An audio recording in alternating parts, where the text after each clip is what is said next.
kitchen light on. See if I can pull some more light for us. How's it going, everybody?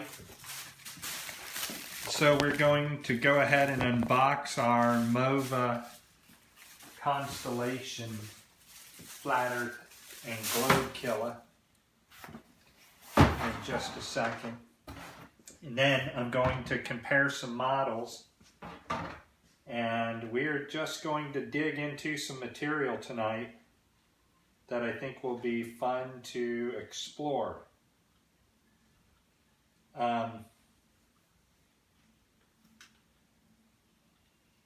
So let's go ahead and take a look at some things that I'm going to do. Up here on the computer, we're going to do some comparisons tonight, and we're going to compare the cellular Earth theory versus the cartoon theory. Let's see, I got to come over here.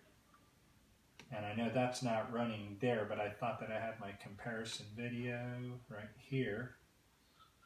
So I can just go ahead and open this in the native player. Alright, so this is apparently Rob Skiba's model, and we're going to look at some things while we are currently comparing the two models. And you're going to see some massive flaws in the flat Earth model. Of course, this is our flat Earth model to the right. I think this was put together by Rob Skiba. This is the model that flat earthers use, and you find out that there's a lot of problems that are involved in it. The original AE map that everybody uses is quite a bit different than this model here, because in the AE map that we're all familiar with, you can fit like 5 to 6, maybe 7 United States of America heading to Australia or Santiago, whichever one whichever one you're flying to. The maps are always wrong in this case. So America we know is what, 2,700 miles across. So that being said, you have 1, 2, 3, 4, 5, 6, 7, 8, 9. It would take you nearly 4 Americas to get from there to there, which that's also wrong there. Going down here, it's also incredibly wrong. What I do like about the model over here is that the United States is about half of an inch, let's just say 1 inch long, and that's correct. So, 3, 6, 9, 12, and we know that that works out to be the correct distance, 5 to 6 times the United States just to get to Australia, because you can kind of look at that through time. So let's see who all we have on, and while you're watching, be aware there's a satellite. A satellite is flying by right now.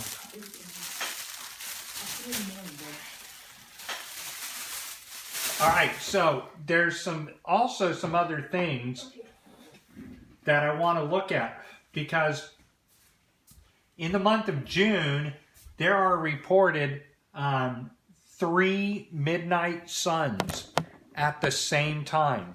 So in the month of June, May to June, you have 3 midnight suns happening at one time. What this means is that here we're at April on Skiba's map, and the map that all the flat earthers use right here. You're just a couple of days off. I'm about a month off right here on purpose because I want to see the trajectory of both. If the sun were spiraling around in the spring as close as it is, or if I fast forward to the time when we have our consecutive, it's going to be right at 6-1.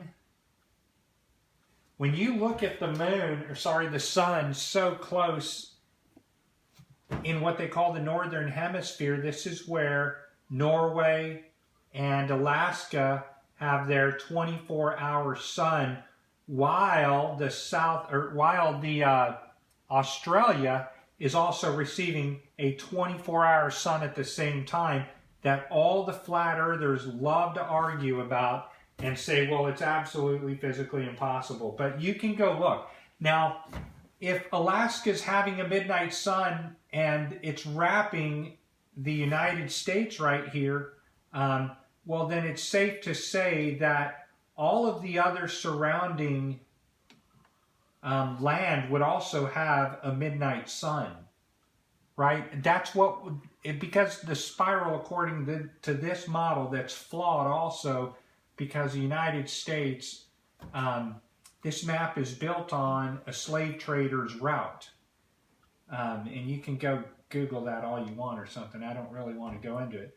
So here we're at May 9th already, and we're at June. And I think what I can do, you can already start to see how, if the ether is connecting us or holding us to the ground, you can already start to see how in the month of May, Norway and Alaska are starting to receive their 24-hour sun.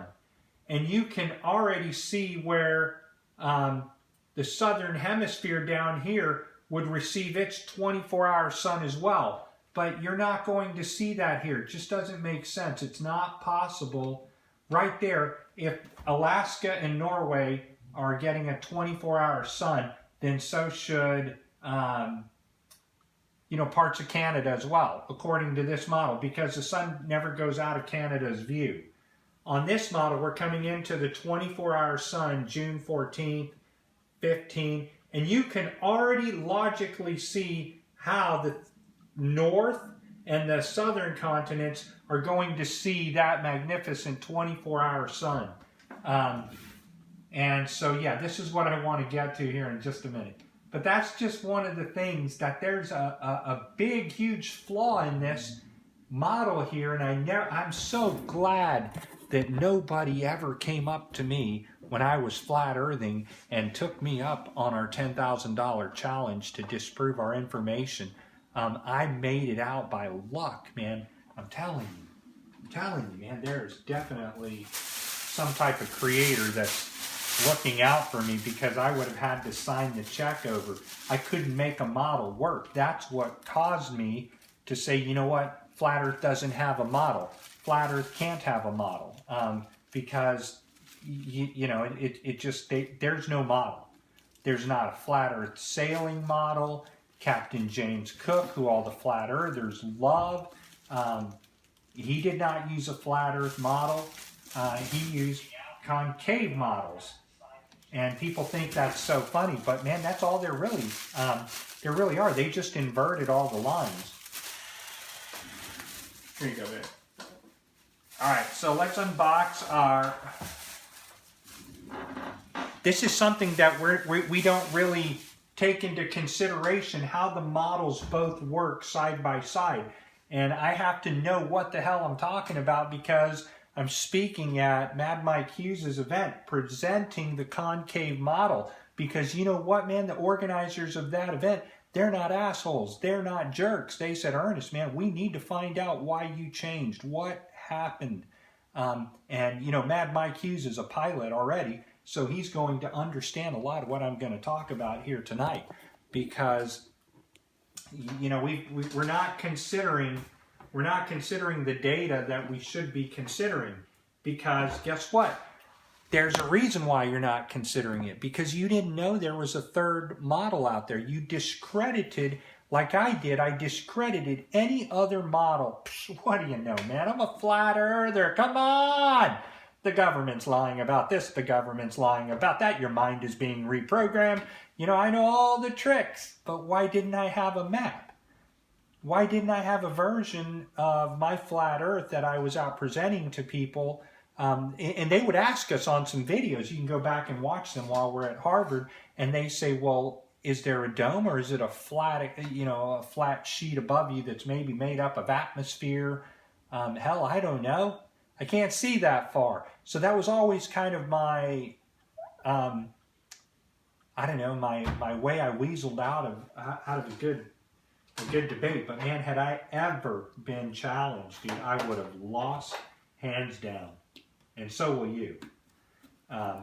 because Dave Marsh doesn't have a model that works. And on this, you know, when you look up here, man, right? So Dave Marsh is always talking about the ether being at the South Pole. Where the frick is the South Pole on this thing, man? Is the South Pole a big-ass circle? Why don't airplanes fly to the left all the time? Why aren't they always banking when they're flying, you know, on the flat Earth model? But what they are doing, man, is they're flying nose up.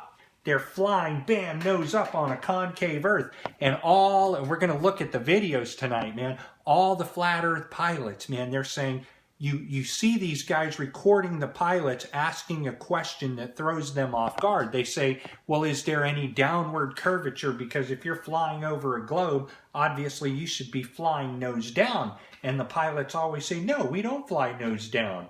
And then they'll say, well, what about the flat Earth? And a pilot will say, yeah, okay, or yeah, I've heard of the flat Earth. And then you see them, all the pilots say, we fly, bam, nose up. We fly nose up because we're constantly following the trajectory of the land.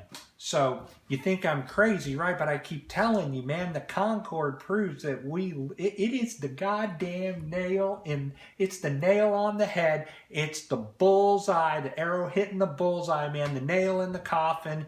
It is the point that you cannot argue unless you want to be crazy. And Brendan Daly, I'm talking to you. I love you, brother, but you're wrong, man. All of you people are wrong because the Concorde, man, it proves that we live on a concave Earth. And in the book, A Concorde Story, the Concorde, man, it's the damn answer that I couldn't refute.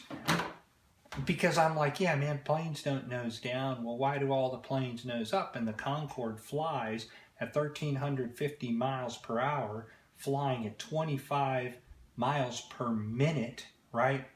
And it's flying at let's see if I can enlarge this.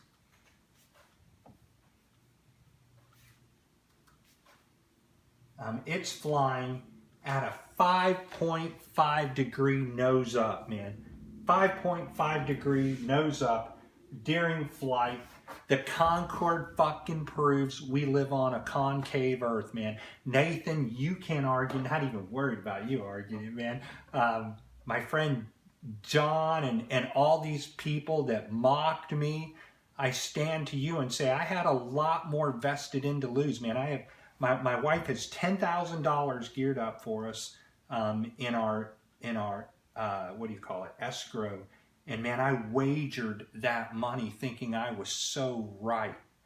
And had somebody came and showed me that, I would have lost, man.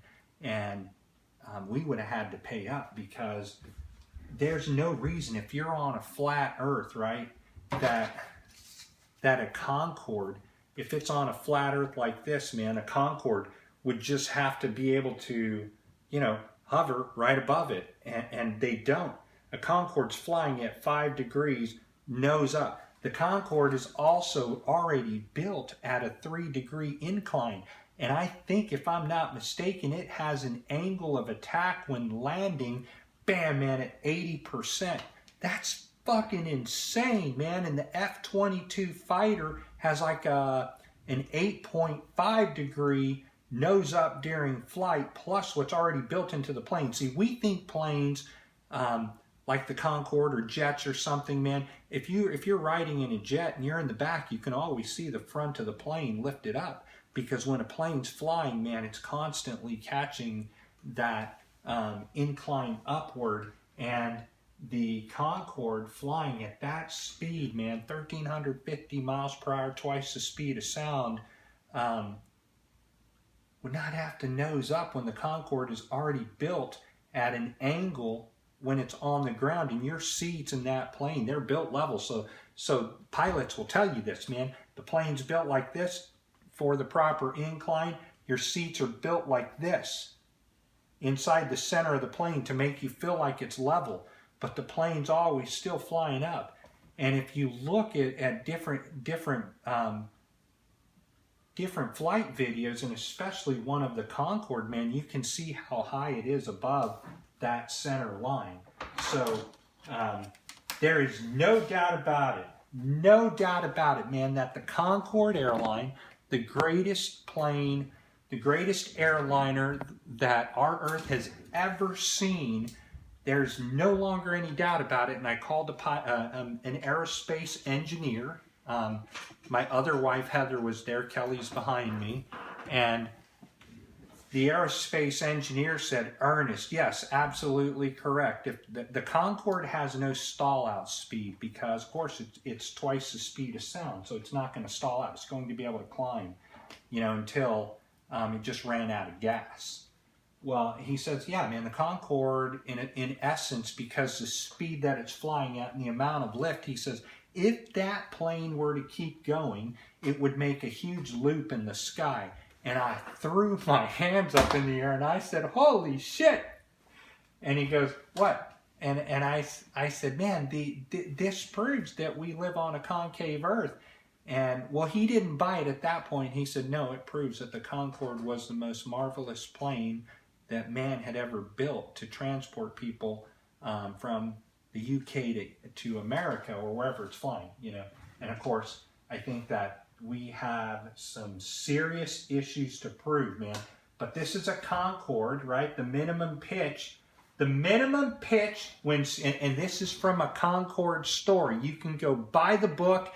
There's no link that you can, download it at, because I think this guy is one of the premier pilots of the Concorde. So check it out. Let's see if we can at least focus to read this.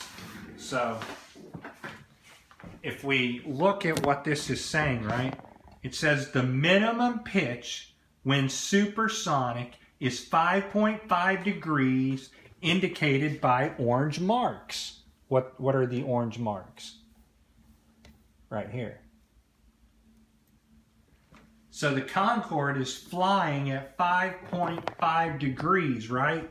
And here's what it's doing, man. The Concorde is flying at a 5.5 degrees nose up. The plane is already built something like 3.5 in it, so it's actually flying a little higher than that. And it's making the arc. It's making the concave track or the concave route. I don't care what the hell any of these, what I call neophyte flat earthers, right? Flat earth would definitely be an inside job, right? But flat earth is also concave, so it's okay, you'll get there. This proves, man, beyond all shadow of a doubt, that we live inside of a concave Earth. It proves it. It proves it. Or else, can any flat earther out there tell me why would the F-22 airplane, F-22 fighter jet, why would it fly like a 13-degree angle up? That fighter jet goes Mach 3, so it goes faster than the cruising speed of the Concorde jet. On a takeoff, it is set to, I cannot read that. I can't see if that's a 0 by thumbs down on a column. A final approach to 11%. Holy shit. Did you put your glasses on? Why? You can't see. Oh, no, man, it's just because it's a screenshot of a book. So, hey, listen. Robbie Davidson, all you people, man, you need to tell me why the Concorde and these fighter jets are flying like that at a nose up. Because let's take a look at some videos, right? Because I kind of want to show people that this is something we're all missing. I think we might just, I had some of these saved, and I had to go to a school meeting, but I also want to go ahead and unbox this as well. My Mova Constellation sphere is here. It's the flat earth killer, man.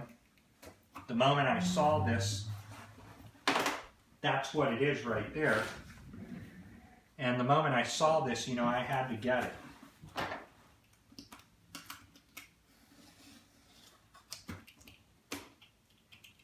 Hey, baby, do you have anything to drink? I got let's see. So this pilot over here, that said they all admit that the Earth is flat, in which they kind of don't.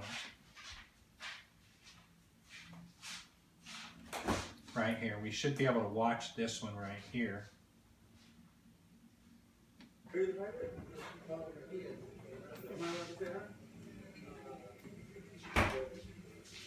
Let's see if I can move it over here. Hey, I just want to say thanks for this good flight. I have one question. Is there a specific angle of downward tilt you have to fly at to 3 degrees for the curvature of the Earth? Out for the Earth? Because, yeah, I'll just fly over the top of the You see that, man? Holy shit! It's all making sense, dude. Bam, they got to get high up like that, and then they're going to drop down. That's how you land, right? So the ground is spinning, or station. If you're on the globe, this creates a bigger problem, man. If you're on the globe, because we used to always say, well, if you're on a, you know, if a pilot's having to constantly nose up because of the fake sphere that's under him and it's moving, where's it at when he comes down? Well, that is kind of going to be a problem for the globe head to answer. But here comes his answer that we all didn't think about. Really? Do you have to keep like kind of going down because you actually have to nose up? Did you hear that? There it is, man. He said you have to nose up. I'll rewind it so you can hear it again. Do you have to keep like kind of going down because you actually have to nose up? All right, so you have to nose up.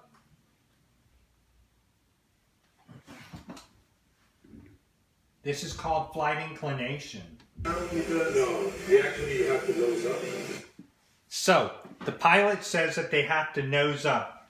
The Concorde shows that the pilot has to nose up by 5.5 degrees plus the already inclination of the plane. The fighter jets that fly Mach 3 have to fly at 8.5 degrees nose up. And this pilot admits that they have to nose up. Another pilot is going to admit that they have to nose up. If you're on a flat Earth, you would not ever have to nose up at 5 degrees.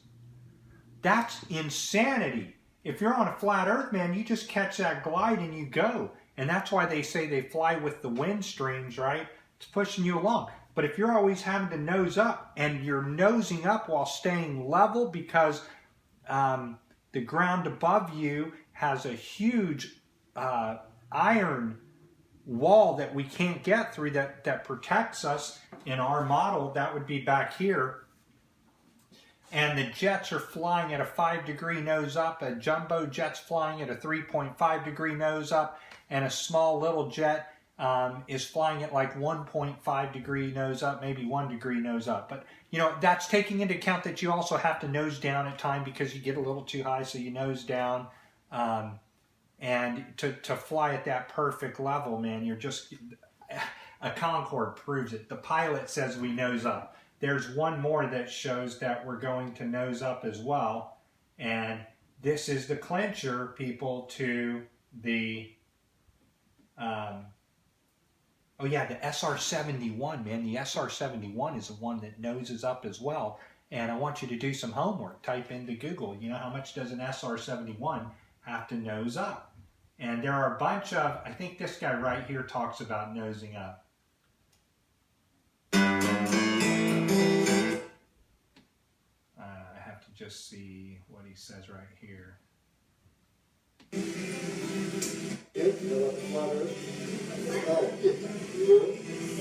What's your thoughts?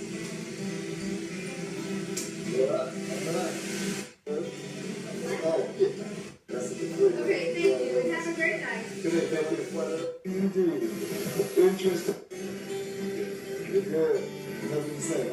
Well, I'll tell you one thing, I don't... Yeah, because they know you're not correct, man. Are you the pilot?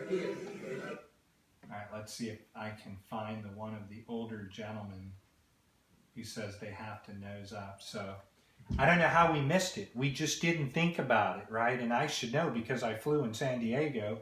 with my wife, and it just never dawned on me. So I called my old boss, and I said, hey man, you're in Thailand now, you're retired, you're rich, and you're wealthy, what are you doing flying? And I asked him, man, what degree did your Moonie have to nose up? And he says, well, the Moonie had to nose up like 1 degree nose up. And I says, why? And he says, I never really flew it at the, the speed I should have flown. It's just such a beautiful ride, you just get in it. But still, if you're at 1 degree nose up and you're barely scooting along, man, that's phenomenal. And the Moonie's already built a little for inclination. So let's keep opening my Mova globe. So, right, because we're also, I want to leave the person a video review. And let's see what's going on in the comments. Hey, Shay Lynn, they're not falling for it, right? You're falling for that bullshit map that I just showed a moment ago that I utterly refuted by the distance of America to Santiago on your bullshit equidistant map. And you're falling for it. You're calling truth. What bullshit, man. The Concorde proves you're wrong. The Concorde proves that Shelley Lewis is wrong. The Concorde, the F-22, the SR-71, the average jumbo jet, they proved that we all were wrong as flat earthers, and nobody was smart enough at that given time to come up and say, dude, I've got the answer you need for you to sit down. And what I can tell you is that you guys are part of an agenda. Right? The agenda is not to spread truth, and that's why you guys don't even have a map you can sail on. But since the 1400s and all the way to today, they've had concave maps that they've sailed on, that they've mapped lands with. As flat earthers, we didn't have a map. We don't have a map. We don't have a working model. We don't have a model for the sun, the moon, and the stars. We don't have a model like I showed earlier that explained the 2 and the 3 24-hour sunsets. We don't have a model on flat earth that explains the tides. We don't have a model on the flat earth that explains a tsunami or a flood. We don't have a model on the flat earth that explains correct distances, sizes of land. No, man, there are so many holes in the flat earth dogma and doctrine that they're not being talked about. Do you know why? Because you can't sell a fucking book like this, because a critical thinker will come along and say, hey, man, did you know the Concorde flies at a 5.5 degree angle up at 1,350 miles per hour, and if the earth was flat, he'd just keep getting further away. That'd be a waste of gas. To go so far away, right, even though you're breaking the sound barrier 55,000 feet up, you wouldn't need to do that, because then you'd have to descend. But that thing flies at 55,000 feet at 25 miles per minute with a 5.5 degree nose up, including, or not including, the angle already built into the plane. So the Concorde, if you look at that indicator there, the Concorde's flying upward like this, and people are going, oh, Ernest, hey, I don't know how to explain that, but you're wrong. Yo, man, no, we're not wrong. So anyways, let's keep opening up my globe, or my Mova sphere, constellation sphere. What Concave Earth will make you do is research your ass off, man. You will learn things that you never knew existed, you could not explain on a flat earth, and you will begin to see the science that's actually behind this, and then you'll start to see the things that support the science behind us. And then you say at that point, you know what, man, I might have fell for a government launched psyop or a government launched control. Listen, man, they're going to make some money. Mark, what's his name, Sargent, already said, dude, he's planning to rake it in. Of course he's planning to rake it in, because much of America is going to get caught up into this. It's kind of cool to be a flat earther, right? You go out, you can kind of smack somebody around in your logical fight, and many flat earthers kind of remind me of the movie with Matt Damon. What's it called? Where he's at the university and he's really... Oh, Good Will Hunting. Good Will Hunting. You guys remind me of the guy in the bar scene at Good Will Hunting. You come out with things that are parroted around, but Eric Dubé, I've told you his models are wrong. I've told you Eric Dubé for a long time.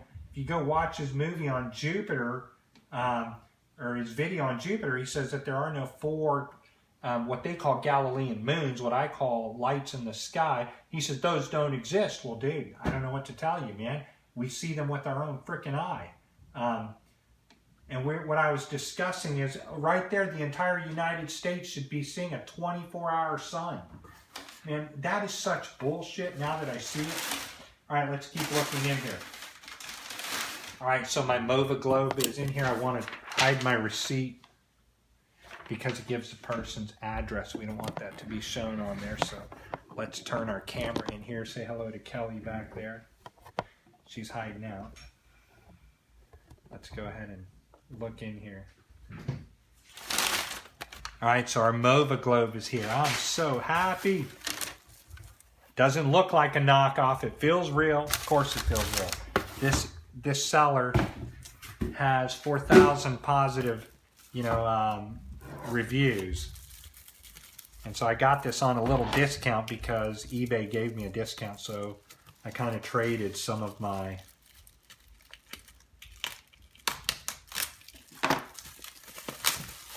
purchasing power to get this. Yeah, hi Tyler, how's it going? Marcus, what's up? Christopher, how you doing? Hi Holly, hats off to you. Let me know when you get your shirt.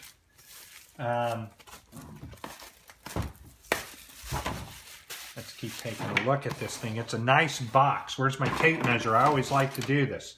I always like to show people the dimensions of the box. I carry my tape measure everywhere I go. 7 1 2.5 inches tall, 5 3/4 wide, end to end. Obviously, you can work the rest out. Let's keep looking. I'm very excited. Want to make sure I'm not blocking the light or making it hard to see. Welcome to the Mova family. Our user manual. I don't want to show my registration. The disclaimer. Man, I am super excited. All right, so in here comes our 3 little stands. This is like a, I've already read about this. You peel this and it starts to become an attractive source. Let's look at the, man, the foam's pretty nice. You guys need a Mova Constellation sphere, man. This is the proof you live on a flat and stationary Earth in your imagination, and you live on a concave Earth in reality.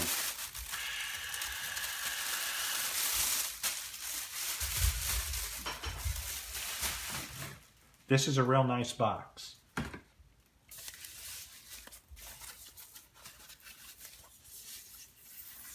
Wow. Now we definitely have to set it to where it's ready to use.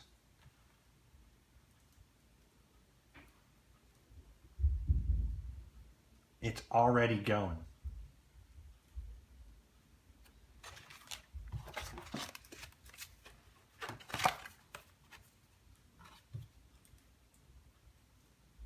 All right, so fill that out so we can register and send it off.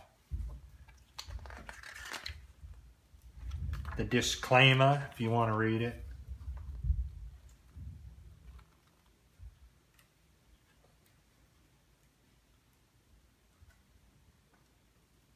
So your Mova globe, like the Earth itself, will simply turn on without any help from you. However, as we are learning about the Earth, there's some things outlined before or below you should not do.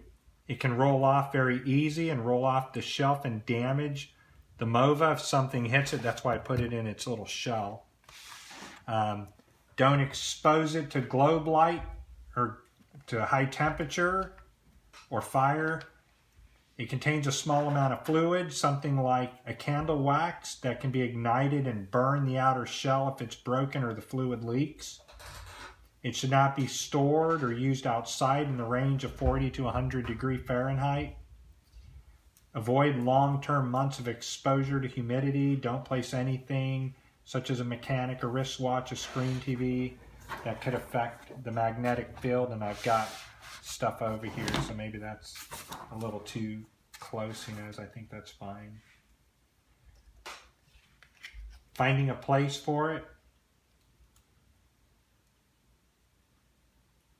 One finger to hold a triangular loop on top of the Mova. Okay, ... This is kind of a cool little manual though, man. It's really nice feel to it. They didn't waste any money on it.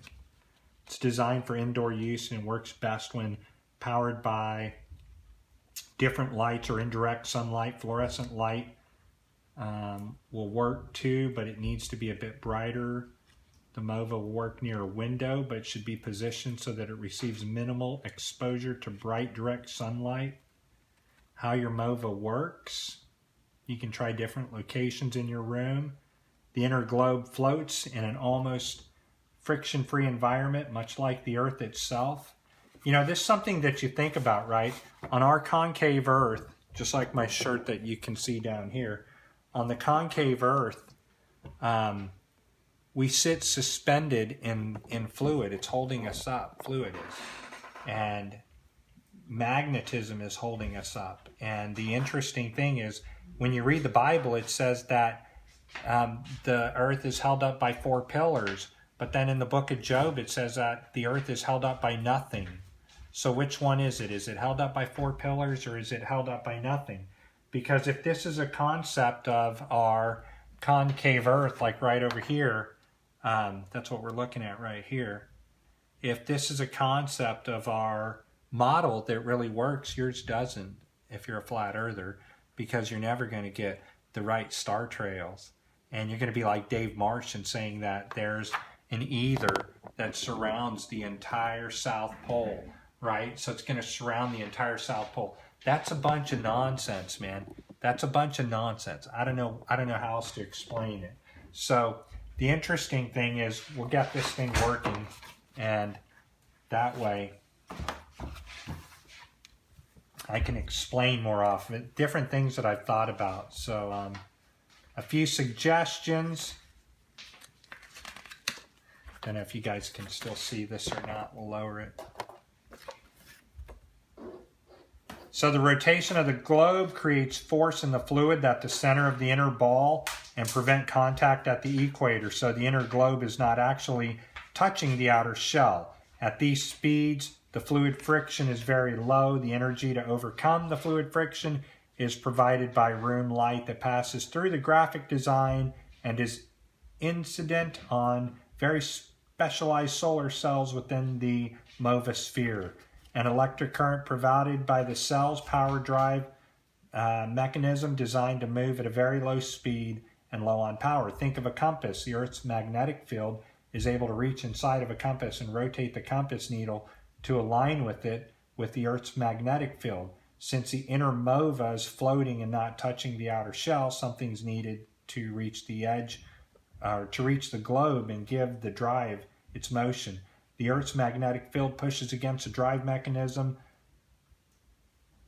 Wow. Mush as it pushes against a mush. I got you. As it pitches, yeah, that's really M-U-S-H. Okay. I was thinking I might need my glasses there. As it pushes a compass, it'll move toward alignment. The graphic on the inner globe is about a 1/4 inch below the outer surface of the shell, but the optical qualities of the fluid and the outer shell magnify the inner globe and cause the surface to appear to be on the surface of the outer shell. That's kind of what happens with our sun, is that our sun is not in, as the flat earth model says, it's not within the barrier of the dome. So you've got the dome here and the sun and moon are down here. In Rob Skiba's model, there's a big dome that lifts over this and the sun and moon are inside. But one of the reasons that the sun changes its size and it changes its colors is because it's inside. The light is coming from inside the octahedron and it's beaming outward. And so when we see the sun, we're not literally seeing the sun right above us. We're seeing the light refract through the glass ceiling above us. And so the sun and moon are absolutely not in the They're not in. They're like put out from the center of the octahedron. I don't know how else to explain it, man. That's one thing. Is that as a flat earther, when I wasn't religious anymore, I couldn't say, well, man, the Creator holds the sun and the moon up above us. And people would say, but what is the sun and the moon? And I would say, well, I don't know. It's got to be plasma or something. As a flat earther, you really can't answer that. And, you know, well, what makes the sun get smaller? What makes the moon get bigger? And what makes it change colors? And so we come up with all these ridiculous answers, and we're not thinking correctly, because if the light is being sent from the center of the octahedron and it's sending a light through different glass layers, then of course it's like looking at a pyramid. You know, I show it all the time. A prism, sending light through a prism. And you say right then and there, man, it proves that our sun model and our moon model is correct, because they're not, as the flat earthers say, above us. And you know, just like floating above us. What's holding them up? Nobody knows, you know. Of course not, man. So, in my opinion, and study of this model for 5 given years, and I've made it my livelihood. And, well, not my livelihood. I do it, you know, I was flat earthing every day of my life. There's so many models there's so many things about the flat earth model that I had to capitulate on. And this was one, man. The ability for the stars to rotate above us. And if we're on the northern hemisphere, they'll go this way. And if we're on the bottom, they'll go the other way. This proves it's a working model. It's a working model. Flat earthers can't even give us a working model that's accurate or right. Or, you know, so to me, I you know, man, this proves to me that we live in the concave earth. And of course, the other proofs that I've given you, listen, hey, if I can't refute these claims about the Concorde and the different jets, the F-22, if I can't refute myself on these, trust me, you're not going to refute me either. I would have refuted myself long ago if there was a way out of it. So anyways, let's go to look again at, and I've got to move from that computer over here. So you can get your Mova constellations. They're called constellation globes. This is the 4.5 inch rotating black and silver. If you get the 8-inch model, it has the mythological characters on it. I think every concaver needs this model. Every concaver needs to have the rotating black sun. And if you have that, it's the Achilles heel to any flat earther who is honest, man. An honest flat earther is going to capitulate. And that's why so many of us have jumped ship, because we're honest. We're not at this for a gambit. You know, I'm not out there trying to charge $249 or $150 a ticket. You know, kind of did all that shit when I was an atheist and promised I wouldn't do it for another convention again. It's just not worth it, man. Too many people get their pockets lined up all the way. And knowledge is free. Knowledge is something that we should give. And yes, we should help people, and, you know, we should help people as much as possible, but not to the point that you're making shekels off of it. It's not needed. Nonetheless, this thing's just going to take some while to start up. I don't want to take my cover off that, because the moment I do, I'll have to just put it down. I kind of want to figure out where I want to put it. Look at some of the comments. Yeah, you guys can say whatever you want, man, but listen, I've presented some fucking hardcore evidence here. Enough to make other former flat earthers who have become concave didn't become concave because they just said, I want to jump on the worst bandwagon there is. Or people that say, gee, Ernest, you jumped ship because you want to make a lot of money off of concave. Well, there's a lot more flat earthers than there are concavers by a long shot, because flat earth is part of the cool club. But that trend will die down very soon. The flat earthers that became concavers are the ones who are honest, that looked at the data and some of the data that I presented. I haven't met a concaver yet that can refute why in the world the Concorde jet has to elevate at a nose up during flight. And I think, I don't know, I might know one or two pilots, but that are jet pilots that fly fighter jets or supersonic jets. So I don't know, man, until somebody can figure out how the hell they would need to do that, just flying, man, at supersonic speed, lifting up like that is the most mind-blowing thing I've ever encountered. And I stay honest with it, you know. I stay absolutely honest with it. Let's see, somebody just asked me my evidence is what? Wow, we got to, whoever Tyson Greathead is, man, we'll figure out how to delete him. Maybe I can just go block him like that. Yeah. So other than that, man, it's case closed. I can't answer these problems for you. The pilots say we nose up. Let's see if I can find it over here. There's another pilot that admits that airplanes nose up during flight, and it's making a way around the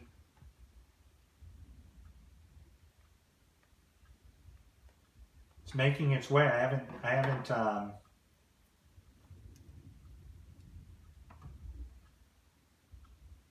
everybody has this Asian pilot, but this is an older pilot that, yeah, Joshua James Valerio, he has the same pilot. And I've shared it on my,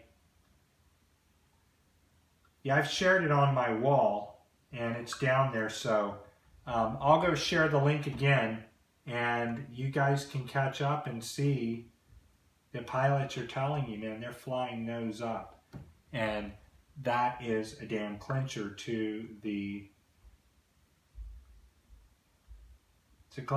flat earth, man. It just doesn't make any sense. Why would a plane need to do that? Airlift, angle of attack, plane of flight, man, they all show inclination. So, look, man, I want to go hang out with my wife. I wanted to get into this, but she might start to get a little upset because Heather got me a Mova sphere. So very cool, man. Whatever. I don't know. Let me go ahead and hang out with my honey, and then keep in mind, everybody, I've presented some real freaking evidence, man. You can go buy the book, A Concorde Story. I'll have a link to the Concorde story below me, or below the video. You can look at the comments, and I think it's like $8. I bought it. You should buy it too, because the pilot's he tells some very good information in that book. And I'm reading off like pages 160 through 168 of the book. Again, there's no PDF of A Concorde Story, but you can look it up online. It proves that we live on a concave Earth. Concave, Concorde. Concave, Concorde. Holy shit. That's amazing, man. Concave, Concorde. What do you think of that, man? Marcus, Concave, Concorde. Fits to me. Why would they name the Concorde and Concave Earth, man? Because it's banking up when flight. I don't know. It just makes sense, right? Maybe not, but they always do shit like that to us, you know? We live on a concave Earth. Light bends upward. You can zoom out at water, and you zoom into the water. Globebusters admitted the concavity of the Earth. He said he wouldn't submit to anybody's model. I kind of don't submit to a model, but I like this model because, you know, the black sun in this model is pretty much synonymous. It works. The only thing I wish that was different here was that, you know, half of this side was light like the sky. But nonetheless, it's a very cool toy. I'm going to let it charge up and play with it a little bit and just watch it. So, you guys have some homework to do, man. I'm telling you, and that's just the beginning, because the seasons on the flat Earth just don't make sense. 3 midnight Arctic suns do not make sense at all. They're impossible. They're impossible on that model. But they're not impossible if the sun is going around this area and you're looking at it. Of course you can see it. You know, you can see it at a very medium point. So flat Earth is in a lot of trouble because they're being hit with some scientific thoughts and some questions that they are not prepared to answer. And I don't care if I'm the laughing stock of the flat Earth movement. What does that mean? Dude, I did not name my site Flat Earth because I knew there could be a possibility that I was wrong. I just, I reserved my research from, June of last year all the way through this year, just continually researching, seeing if I could rebuttal myself. And the more that I try to rebuttal myself, I understand how light works, magnetism, demagnetism. I understand sololuminescence. And these are things that we don't understand on a flat Earth because there's no need for those things. People like Dave Marsh will show you the paperweight, and they'll say, "Oh man, if you shine a light through the paperweight like this right here, you shine a light through it from up here, and it'll make all the stars move around." And my first thought to that is, boy, isn't that a nitwit of a thought? Because am I looking outside at this thing, or am I looking under it? And how thick is the glass? So I don't know. Yeah, Pepsi does own it. They sure do, Tyler. So I did a video on that a couple of days ago. They had a flat Earth vegan chip come out, and nobody liked it. And this was in 2007, and they were called flat Earth chips. Lay's flat Earth chips. So flatearth.com is owned by Lay's potato chips. Go figure. Concord proves we live on a concave Earth, and maybe that's why they got out of the flat Earth game. Who knows? Maybe someone from Concord called them up and said, "Hey man, the Concorde flies at 5.5 degrees nose up. Nose up." All the pilots are saying they fly at a nose up, but we keep pointing this out, but apparently we're the wrong ones. And I really want to find this third video of a pilot.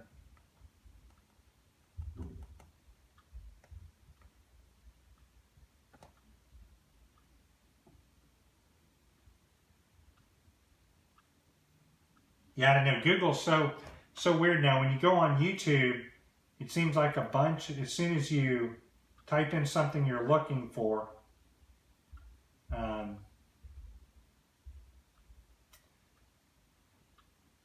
soon as you try to find something you're looking for, it's not like it used to be. It's really weird now. A bunch of algorithms have changed.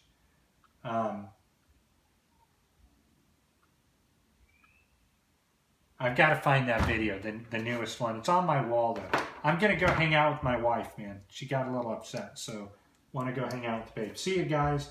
Have fun, and thanks for watching. And by the way, I'll do another video on these. And I just want to bring this up one more time because why shouldn't we, right? The proof we live on a concave Earth right here. That's the Concorde airliner plane flying at supersonic speed at a 5.5 degree nose up during flight.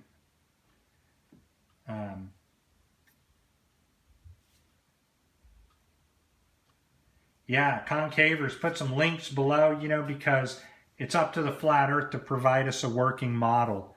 And they haven't, and they won't, and they can't, and it's like we keep asking the people like all the different flat earthers out there, where's your working model? Why can't you give us a working model? Where's the model that we're supposed to succumb to?